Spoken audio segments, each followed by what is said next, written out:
नमस्कार, मैं हूं आपके साथ में श्रवण चौहान और आप देखना शुरू कर चुके हैं जनमन समाचार। आपको बता दें कि इस वक्त हम मौजूद हैं बाराबंकी जनपद के कुर्सी विधानसभा के फतेहपुर में और यहां पर उत्तर प्रदेश के मुख्यमंत्री योगी आदित्यनाथ जनसभा को संबोधित करने का काम कर रहे हैं।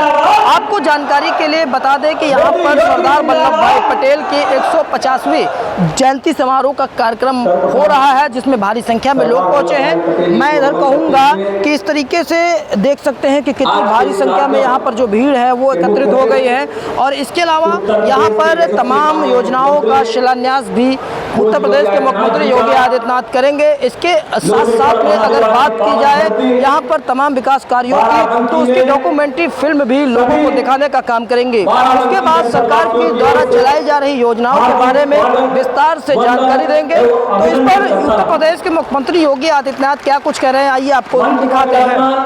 बहन और भाइयों, ये लोग लौह पुरुष को क्या सम्मान दे पाते हैं, क्या सम्मान दे पाते हैं, लेकिन लौह पुरुष सरदार वल्लभ भाई पटेल को उनके विराट व्यक्तित्व के अनुरूप सम्मान देने का काम अगर किसी ने किया है, ये प्रधानमंत्री मोदी जी ने किया है, भारतीय जनता पार्टी ने किया है।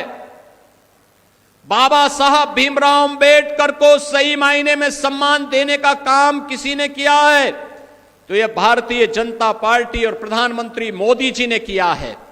आपने देखा होगा बाबा साहब भीमराव अंबेडकर को भारत रत्न देने का कार्य रहा हो, या बाबा साहब भीमराव अंबेडकर से जुड़े हुए पंच तीर्थों के विकास के लिए कार्य, मऊ जहां उनका जन्म हुआ था वहां भव्य स्मारक का निर्माण भारतीय जनता पार्टी की सरकार ने किया।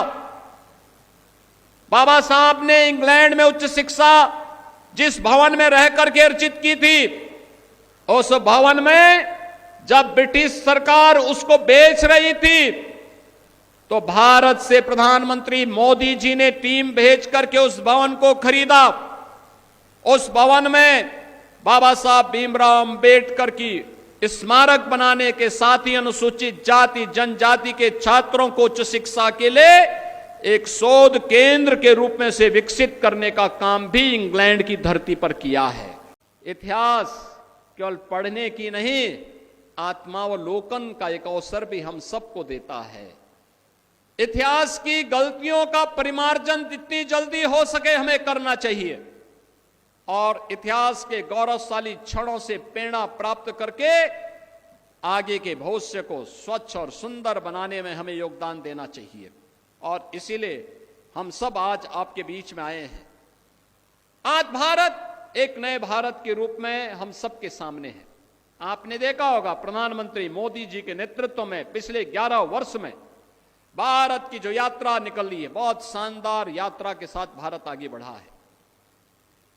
बहुत शानदार यात्रा, ये यात्रा जिसमें विकास भी है, गरीब कल्याण भी है और विरासत का सम्मान भी है।